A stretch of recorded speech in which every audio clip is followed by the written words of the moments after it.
Today, I am watching this video called Why Small YouTube Matters by Greg Todd. Greg Toad. This is like a video essay talking about why, small YouTube matters. In the title, it says that, so let's check it out.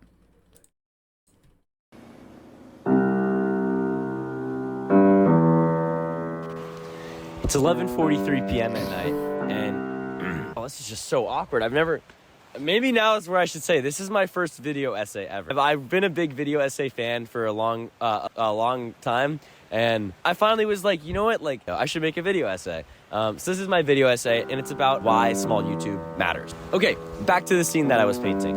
You should have gone to bed a long time ago. It's a school night, and you're on YouTube, and you're scrolling around, and you see something that kind of has that grainy vibe to it. You click on it. It's probably got like 3 million views, and it's from 11 years ago. It fills you with a feeling like no. That's facts, bro. Bro, on my YouTube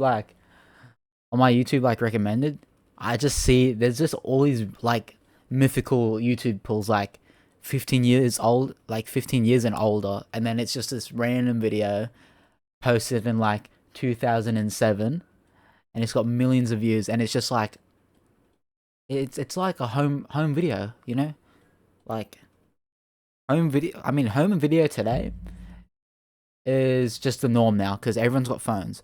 But back in the day, say like the 2000s and early 2010s as well, home video was like you need an actual camera because it's not like you could just pull out your phone and start filming like now.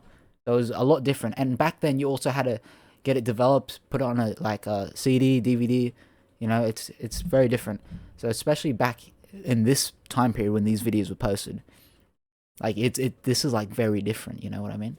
Which is so cool when I see this. And there's been a few times where I have clicked on channels, and legit, the channels are just full of like home videos, like people filming their dog or like their kids on the trampoline.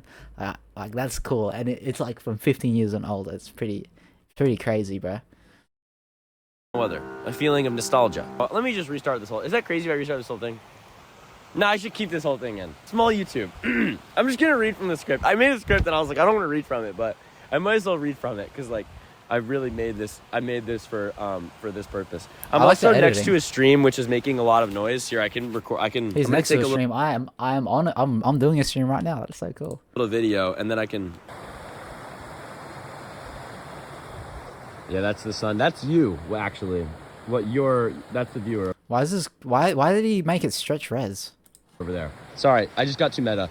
This video essay is going really poorly. It's not. This is good. You're still watching. Everyone is still watching. No one has clicked off the video yet. I like his editing though. Like the style.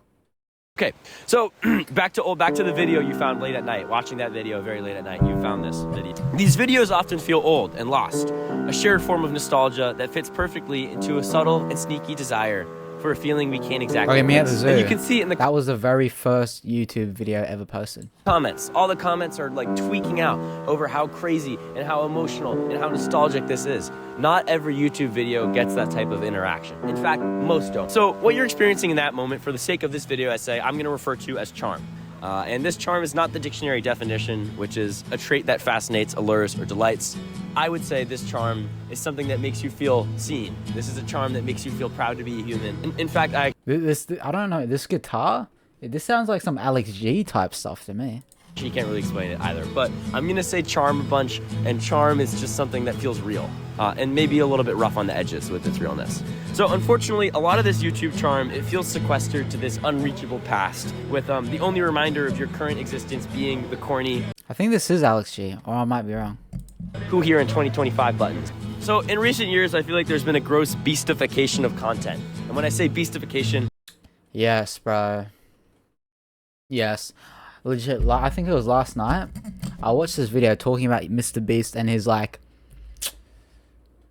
whole goal, and his goal isn't meant to make the craziest videos and all that. His whole goal is just to make the best YouTube videos, YouTube videos for YouTube, and his entire thing is retention, bro. Retention, it's just keeping your eyes, there's no blank space, there's no nothing, it's just dopamine hit, dopamine hit, dopamine hit, dopamine hit, dopamine hit, bang, bang, bang, bang. That's what Mr. Beast videos are,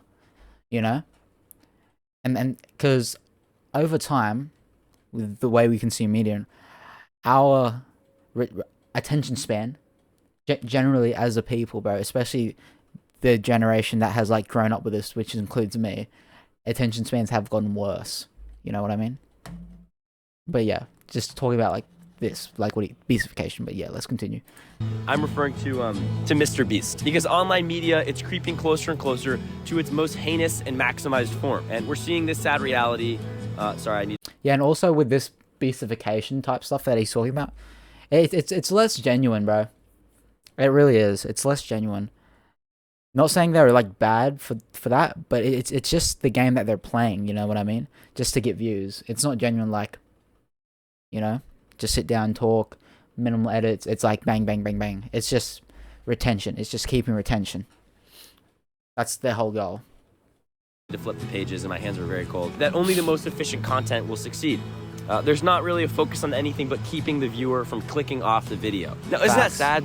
I feel like the goal of YouTube used to be like share videos, but now it's this weird perverse double negative version of what it once was. It went from sharing videos for others to watch to sharing videos for others to not click off of for as long as possible. Facts. That's legit what I was saying. Retention, bro. And for me personally, with my streams and my videos, my goal isn't just to keep people watching, or like, obviously if you do, that's nice, but that's not my goal. My biggest goal is to get something out of it. Could be a laugh, could be something like more impactful, like maybe some piece of advice that puts you down a better path, or opens your opens your mind to something that you've never thought of, you know, like a different way of thinking. Maybe that way of thinking might change your life for the better, all that type of stuff. Same with my streams, you know, that's my goal. And just me being, I'm just being me, bro. Like, people that do know me outside of like streaming, like people that know me personally outside of streaming, I'm pretty much the same person, bro. Basically the same person. Like, obviously, there's some things that I wouldn't talk about on stream than I would with my friends. Like, you know what I mean? Like, I do have some professionalism with my streams and stuff I discuss and whatnot. But as a whole, bro, I'm not putting on no act. If I'm saying stuff and I genuinely mean it, I'm genuinely meaning it. I'm not, you know, this ain't no performance. I'm not being performative, trying to make people like me. I'm just saying what I reckon. That's what I do. But again, with this beastification type stuff, all personal stuff out the window, because the less personal it is, the more people would want to watch it, right? The more people that would want to watch it. Example, like let's use religion as an example. Say I start talking about Jesus and how much I love Jesus and all that stuff. Lots of people, just because of that, are gonna stop watching. Same as like other, you know, religions or beliefs as well. That's why with these also, like with the beastification videos, nothing personal, like that type of stuff. So then the masses can watch it, because there's nothing that like, because they don't bring that type of stuff up. You know what I mean? But yeah, I guess back to this, it's just less personal now. And it's just, you know, yeah, like what he said, just trying to keep people watching. The question is, how do I Boo. Oh my gosh, Jacob scared me. What's up, Jacob? keep this person on my video for as long as possible? And you kind of got to do that through overstimulation, sensationalism, sexualizing things, red circles and subtitles. Bro, the sexualizing thing? Yeah, that one's really bad, bro. I notice this a lot. With, especially with thumbnails. Like, people just make like very sexualized thumbnails, maybe girls' butt, like, especially with like girls, bro, females, women, like their butts, or they got, you know, their boobs, cleavage showing, all that type of stuff, because, you know, they're purposely doing that, so then people's lustful desires makes them click on the video. You know, they're using lust to get them views, and I feel like that's very wrong. And it's just like kind of horrible. And it brings up a question: is this what short form content did to us? Is this what like Instagram Reels and TikTok did? Is it the rise of AI tools and making it very easy to suddenly have Minecraft gameplay under your video? AI tools, nah, but the short form, yes, for sure, bro, for sure. Like it's changed how people consume media totally. And like subtitles and stuff, or was it something else entirely? What I want to talk about today, it doesn't really focus on any of those questions, in fact, because as time goes on, culture shifts. So the why isn't too important. I'm really trying to focus on what's about to come. When the camera was invented, people were tweaking out. The museum people especially, because your old business model of go to my museum and see this fancy painting that you would never see is now like you can just see a picture of the painting. But people still like the museums. It changed art. It put more of an artistic emphasis on the curation of the museum, more like main ideas of what you want your exhibits to be about. People still wanted to see the Mona Lisa, right? Why see the Mona Lisa when you could look at a picture of the Mona Lisa? Yeah, like I get that. Like you could look at the picture, but it's not the same. You know, you're not actually looking at the Mona Lisa. You're not actually looking at it. You could watch someone, you know, catch a wave, go surfing. You could watch that, but are you doing it? No. It's charming. There's something real about it. People like... Yeah, it is. Yeah, it's real, and you're actually experiencing it. That's why people still, you know, travel far and wide to see it, even though they've probably seen it online. Was real. People like being in a room with the Mona Lisa. They like seeing it, and they like seeing all the people seeing it. It's fun to be part of something that feels real. So now that we're going back to that whole realness, people can fuss all they want about new technology, but that's because they act like it's a question. Like AI is not a question. My family members, every time I'm with my family, everyone's always talking about AI, and it's like blah, blah, blah, blah, blah. But it's like, we can't choose. Unfortunately, AI is very profitable, so it will be here, and you can't really say anything about that. But what does that mean for art? It means a lot of things for art, but one thing that I would argue is like the Mona Lisa and the people who still went to see the Mona Lisa, people still like what's real. I think that people are going to have this subtle yearning for charm. And it brings up this question where if charm is all in those 10 years ago videos from YouTube and Mr. Beast has sucked all the charm out of mainstream YouTube, where did the charm go? Because yeah, like the human element, bro, is what makes it special. Because you see these videos, there's lots of videos out there, and the entire script's AI, the entire video's AI. It's not real, bro. It's not real. You know what I mean? And even if things are too like you know, let's say perfect, because you probably won't like it as much as something with some mistakes, or you know, like a human element, because you can't relate to perfection. We as people, we can't relate to perfection. That's why we would rather watch something or look at something created by another human, because we can relate to that human. We can relate to the art that they made, because there are imperfections, just like, you know, in all of us. And that's also why I'm not a fan of AI content, especially. Like, as in, like, it's not like I'm completely against AI. There's some AI tools that I do use to help make thumbnails, you know what I mean? Like, just little AI tools help making thumbnails, like AI background remover. Like, see me here? You know, I make a face, smile, and then the AI crops it out, so I don't need to do it manually. Like, I use that, but like these AI movies and stuff like that, I feel like as someone that creates, you know, me, content creator, like, I'm very creative. Like, this is my art.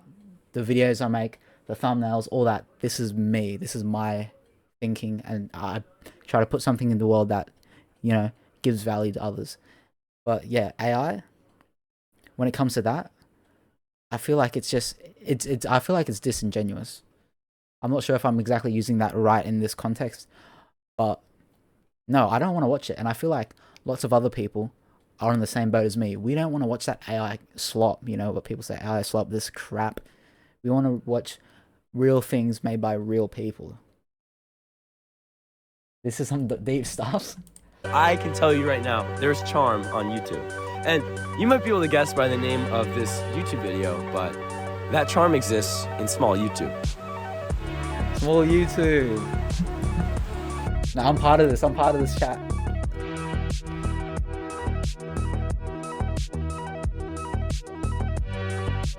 Oh, and okay, so this is like a slideshow of clips from like small YouTube channels. But yeah, on small YouTube, real quick, I like it, bro. It's especially like, I mean, I'm saying I like it. Like, okay, I gotta like explain a bit better. I just said I like it, but I think again with like the charm, I'm low-key part of it in a way. No, Jacob, you are. Okay, Jacob's flat. Search him up on YouTube. He does Minecraft streams and all type of stuff. War Thunder. Jacob, you're part of it. You don't need to say low key. You are part of it because you do YouTube. You stream as well. But as I was saying, like I think it's nice, like, because these are just like regular people, like just everyday people. Not someone like a Mr. Beast. Obviously, he was a small YouTuber at one point. But these people that are still like trying to grow. Obviously, everyone's goal on this platform, making content, is different. Some people just do it for fun. Some people do it for fun and they also want to make a career. They want to create businesses from their influence on the internet. They want to, get 1 million subscribers one day. Everyone's different. But I feel like I do, and I feel like watching smaller creators without all these brand deals and a giant production team and a giant budget, just like me, just like most people out there, everything we do. Hold on. Yeah, like me, like you. But yeah, the charm. I feel like it's more genuine. It's more genuine, bro. Because we're still trying to figure out. Like some people, you might see their stuff and their mic's kind of messed up. They don't have a good mic, or they didn't set up the camera right because you're still learning. That's a part of like and like there's more imperfections. There's more mistakes. You know what I mean? That's why it feels like more real and also more relatable. Because if you watch a small YouTuber or like small streamer as well, like me, like myself, and lots of other people out there, you would probably relate to like them or like the stuff they do a lot more than, say, for instance, a Mr. Beast video. Because a Mr. Beast video, everything's like there's a script of what's going to happen in the video. They've already got everything set out. You know what I mean? They've got this ready, this ready, this ready. But me and lots of other people, you don't really know. And it's like you're seeing it more real time as well. I mean, that's more so with streaming, but like hopefully I got my point across. Just more relatable and stuff.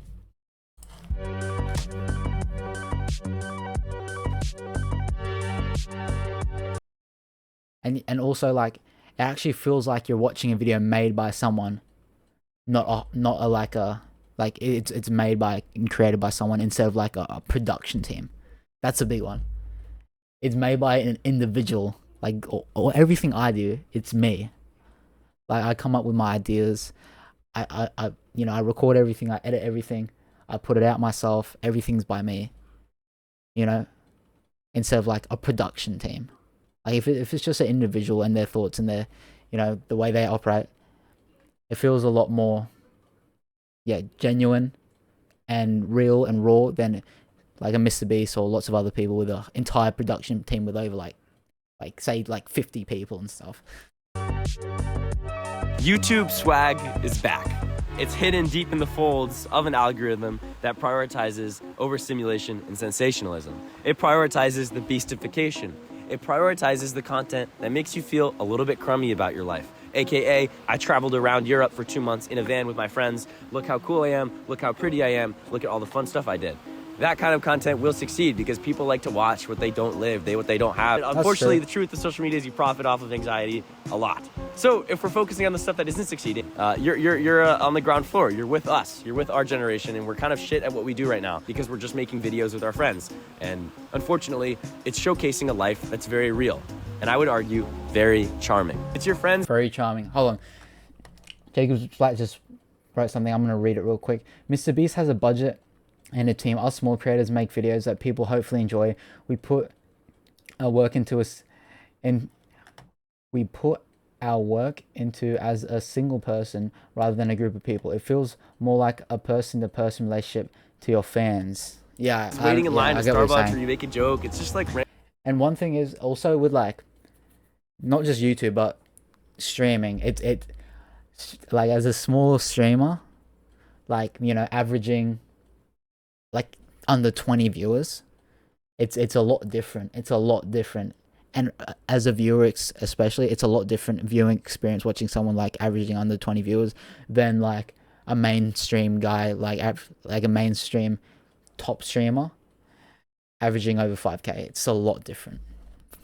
random stuff. Small YouTube is packed with the most stupid things ever. And because they're so stupid and because they have no following, there's no monetary pressure. There's no money involved. I think as YouTube gets older and older, it's more often viable to be a money-making opportunity. There are companies that really exclusively work through YouTube. That's true. So now if it's not a company and it's just a kid, they have no outside pressures. It's literally just what they want to share with you in the world. It's literally just what they want to do. And what does that feel? What does that make you feel? That makes you feel that real feeling. It makes you feel like you're in the room with the Mona Lisa, but instead you're in the room with this kid who just bought a camcorder and is filming his friend's skateboard. I love skateboarding, and the thing that skateboarders all have in common is they love to film themselves do these skateboarding tricks. A lot of people like to make their own little parts of their friends, and they're so stupid. They get no views, and often they're really bad at skating. But what's important is that they're laughing with their friends and they're having fun, and it's such a cultural snapshot into this ground floor, our generation, and it feels real. It doesn't make you feel shit about your life. It makes you feel like there's other people out there shaped by those same algorithms, by those same things,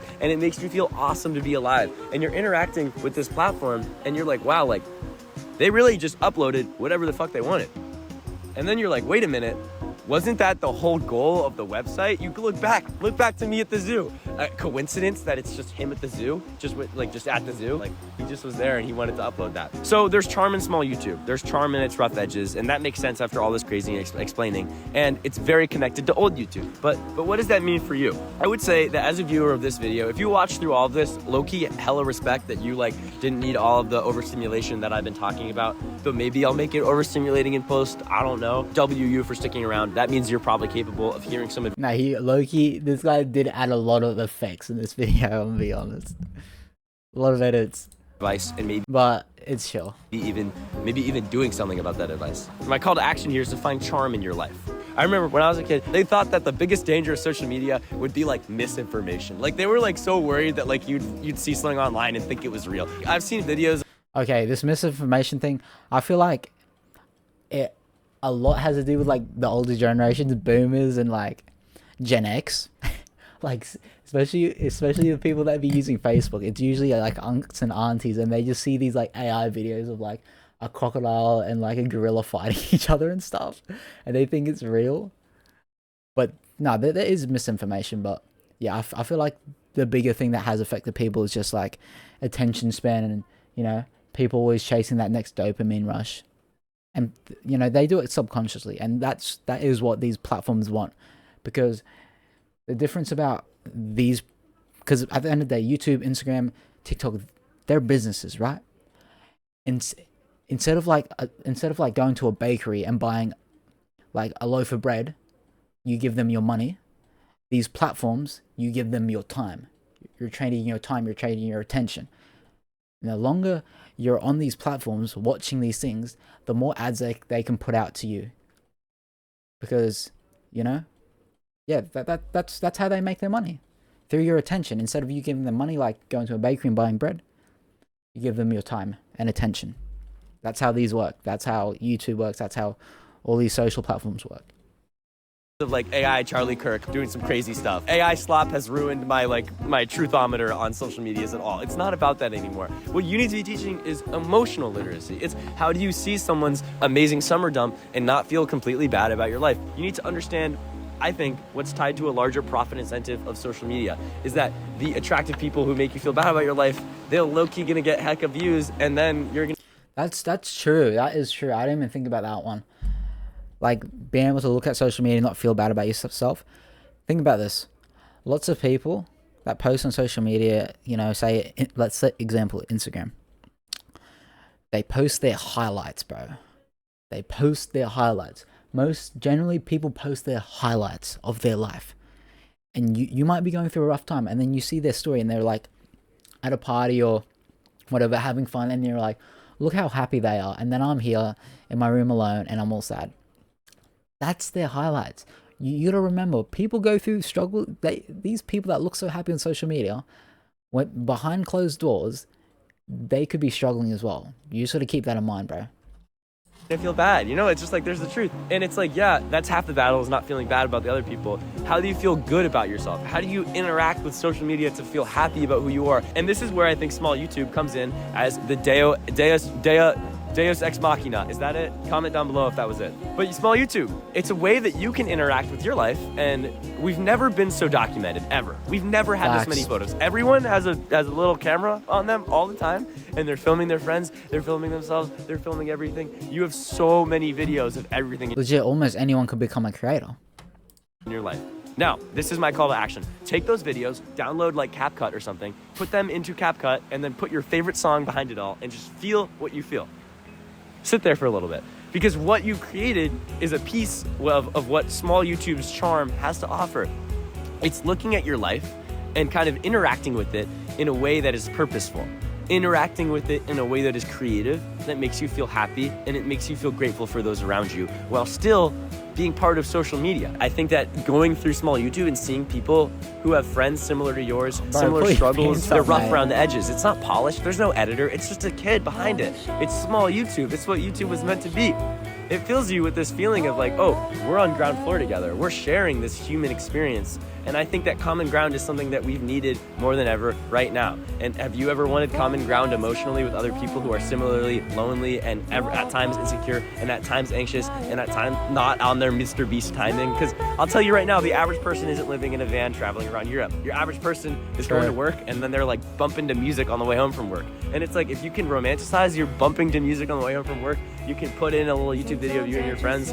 That is beautiful. And that is my call to action. That's my video essay. I really have never done this before, so it kind of was all over the place. That'll be the first video essay. Guess you didn't even really use it all the way. This guy. Please like and subscribe and do all that stuff on my channel. If you're a small creator, comment down below. Watch my videos. I will watch them, and other people will. That'll be your vid, bro. I like this. I like this one a lot, because I can relate to it a lot, because I'm part of it. You know what I mean? Like making videos and stuff like that. And also just small content creators as well, not just YouTube, including streaming, because this is on the Schmeg Live stream. If you're watching this on YouTube, this is a Schmeg Live YouTube. If this is on the Schmeg Live Twitch stream, exact same as my YouTube, but on Twitch. But yeah, very nice video, bro. I enjoyed this one a lot. Yeah, just pretty relatable to me, and I feel like I never really thought about this type of stuff before until I saw this video and added it to my playlist to watch. But yeah, very good video. Yes, small YouTube does matter, because if everyone's trying to be Mr. Beast, then what do we have? You know what I mean? Not trying to make not like a shot towards Mr. Beast, but you know, he just plays the game, the YouTube game, like as in just getting views and getting subs very well. But that's not all YouTube's about, or like content creation's about. You know, sometimes it's about the mistakes, sometimes it's about the pauses because you don't know what to say, or the awkward silences between sentences. You know, and then that's the real stuff. That's the real stuff, bro. But yeah, let me know what you think about this reaction. Let me know what you think about this topic, and yeah, thanks for watching.